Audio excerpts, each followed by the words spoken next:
Welcome to my YouTube channel. MQM Pakistan का क्या होगा? अब तो अल्ताफ हुसैन साहब के कैंडिडेट्स भी आ गए हैं। पीपल्स पार्टी भी बहुत ज़ोरों शोर से जो है वो कराची में कैंपेन कर रही है। पीटीआई के जो आज़ाद उम्मीदवार हैं वो भी बहुत कुव्वत और जान लगा रहे हैं। अब तो इमरान खान की एक पेंटिंग टाइप की जो है वो चॉकिंग भी जो है वो शहर में शुरू हो गई है। और ऐसे में एमक्यूम पाकिस्तान ने जो है वो अपनी पुरानी दुश्मन एक टाइम पे जो है बहुत क्लैश कराची में होते थे, वो थी एएनपी, अवामी नेशनल पार्टी।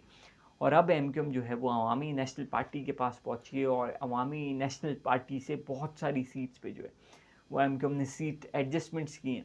और बहुत सारी जगहों पे जैसे साउथ में तो कंप्लीट एएनपी ने जो है वो एमक्यूएम की हिमायत का ऐलान कर दिया। और एमक्यूएम ने भी I think Sohrab Goth side की सीट्स होंगी, बाकी मुझे उसका क्लैरिटी अभी आई नहीं है कि कहाँ पे एमक्यूएम ने हिमायत की है, बट एमक्यूएम ने भी उनकी हिमायत का ऐलान कर दिया है। तो सियासत इसे कहते हैं कि कल के आप दुश्मन और आज के आप जो हैं वो मिलके इलेक्शन इत्तेहादी बन के आप इलेक्शन लड़ रहे हैं। तो एमक्यूएम जो है वो कहीं पे जो है वो मदारिस में जा रही है, वहाँ से हिमायत मांग रही है। कहीं पे एमक्यूएम जो है वो फजल रहमान की पार्टी के जो लोग हैं उनके साथ अपने कैंडिडेट्स की तस्वीरें लगा के इलेक्शन कैंपेन कर रही है। तो एमक्यूएम जो है वो बहुत ज़्यादा परेशानी का शिकार है कि यार हम क्या करें। इलेक्शन में भी हमें जीतना भी है, हमारा सब कुछ स्टेक पे भी लगा है। हम जो है वो अपने नाकर्दा गुनाहों का जो है वो हिसाब दें। हम जो है वो बताएं कि हमारे मेयर जो था उसके पास इख्तियार नहीं था। पीपल्स पार्टी के देखो मेयर के पास तो सारा इख्तियार है, फिर भी अभी 75 मिलीमीटर जो कराची में बारिश हुई तो कराची में जो है वो पानी भर गया। और हमारे पास 2 वज़ारतें थी और उस पे हमने कुछ भी नहीं किया, लेकिन हमने इस्तीफ़ा भी नहीं दिया। तो एमक्यूएम को बहुत सारी चीज़ें जो है वो बतानी है।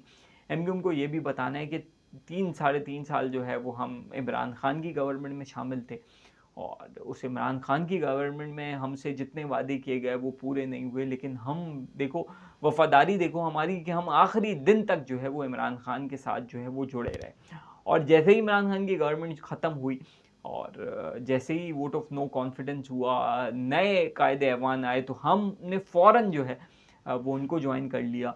और बस हमारा एक वज़ीर जो है वो वफाकी वज़ीर बैरिस्टर फ़ारूक नसीम वही चेंज हुए। बाकी तो देखो अमीन उल हक साहब ने तो देखो की ना वज़ारत उन्होंने निभाई, आईटी को देखो कहाँ से कहाँ पहुँचा दिया। तो फिर सादिक इफ्तिखार साहब जो थे एमक्यूएम के, वो एक मुशीर थे शहबाज शरीफ साहब के। फिर हमारे देखो सेनेटर जो हैं हमारे सैयद फैसल सब्ज़वारी साहब, वो भी एमक्यूएम में देखें वो भी वज़ीर थे। तो एमक्यूएम को बहुत सारी चीज़ों का जवाब देना है। ये सारी परेशानी एमक्यूएम को है कि हम क्या करें। इसके अलावा जो मर्जर हुआ है पीएसपी का, ये एक बहुत बड़ा एक फ़ैसला था एमक्यूएम के लिए भी, पीएसपी के लिए भी। और उसके बाद भी अगर वोट में कोई खातिर खा इजाफा नहीं होता और सीट्स जीतने में जो है वो एमक्यूएम उस तरीके से कामयाब नहीं होती, तो फिर सवालिया निशान एमक्यूएम पे एज ए जमात जो है वो लग जाएगा।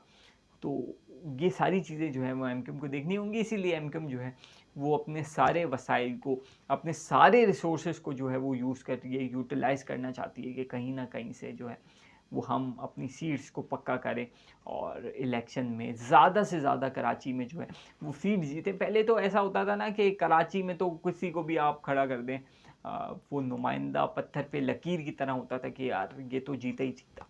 बट अब सियासत चेंज हो गई है, कराची के डायनामिक्स चेंज हो गए, लोगों का नज़रिया चेंज हो गए, लोगों के ख्यालात चेंज हो गए। और एमक्यूएम भी जो है वो पहले जैसी नहीं रही कि जैसे पहले हुआ करती थी। तो खैर एएनपी से एमक्यूएम का इत्तेहाद एक बहुत एक अनयूजुअल सी खबर है, लेकिन क्या करें, यही खबर है।